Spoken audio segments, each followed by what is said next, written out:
মহর্ষি বেদব্যাস রাজা ধৃতরাষ্ট্রকে দিব্যচক্ষু প্রদান করতে চেয়েছিলেন। জন্মান্ধ ধৃতরাষ্ট্র নিজ বংশের বিনাশ দেখতে চাননি, কিন্তু তিনি যুদ্ধের সংবাদ জানতে বিশেষ আগ্রহী ছিলেন। ধৃতরাষ্ট্রের ইচ্ছায় তার অন্যতম মন্ত্রী গবলন্য নামক শূদ্র বংশজাত জ্ঞানী ও ধর্মাত্মা সঞ্জয় ব্যাসদেবের থেকে দিব্যচক্ষু প্রাপ্ত হন। নিজ ভবন থেকে দিব্যচক্ষুর প্রভাবে সঞ্জয় যুদ্ধক্ষেত্রে সমস্ত ঘটনা দেখতে ও শুনতে পান এবং সেই সমস্ত তিনি রাজা ধৃতরাষ্ট্রকে বর্ণনা করেন। তার প্রিয় পুত্র দুর্যোধন রাজ্যলাভ করছেন কিনা এই উদ্বেগেই ধৃতরাষ্ট্রের প্রশ্ন সঞ্জয়কে। ধৃতরাষ্ট্র উবাচ ধর্মক্ষেত্রে কুরুক্ষেত্রে সমবেত যুযুৎসব মামুকাও পাণ্ডবাস্যৈব কিং কুর্বৎ সঞ্জয়।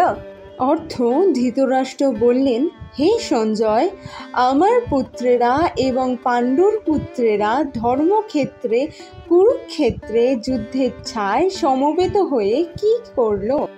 ধৃতরাষ্ট্রের মূল অভিপ্রায় ছিল যে কোনো উপায়ে নিজ পুত্র দুর্যোধনের রাজ্যপ্রাপ্তি।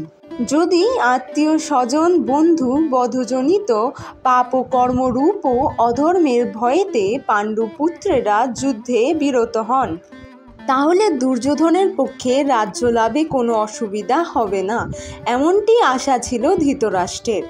যে কোনো কর্মকাণ্ডের পূর্বে ধর্মকে সংস্থাপন করার বা ধর্মকে সাক্ষী রেখেই কর্ম শুরু করা বৈদিক সংস্কৃতির বৈশিষ্ট্য। জবাল শ্রুতিতে বা শতপথ ব্রাহ্মণে কথিত আছে, কুরুক্ষেত্র দেবতাদের যজ্ঞভূমি, সমস্ত জীবের কাছেই এটি ব্রহ্মসদন স্বরূপ। এই যজ্ঞভূমি ইষ্টপ্রাপ্তির কারক বা ধর্মভূমি। রাজা কুরুও এই স্থানে যজ্ঞ তপস্যা করেছিলেন। ধর্মীয় তপস্যাভূমি হওয়ায় কুরুক্ষেত্রকে এখানে ধর্মক্ষেত্র নামে উল্লেখ করা হয়েছে। এটি কুরুবংশীয়দের নিজস্ব ভূমি হওয়ায় ধৃতরাষ্ট্র ও পাণ্ডুপুত্রেরা সকলেই এই ক্ষেত্রটির সমান অধিকারী এবং সেই কারণেই উভয় পক্ষ কুরুক্ষেত্রে যুদ্ধে অবতীর্ণ হয়েছিলেন।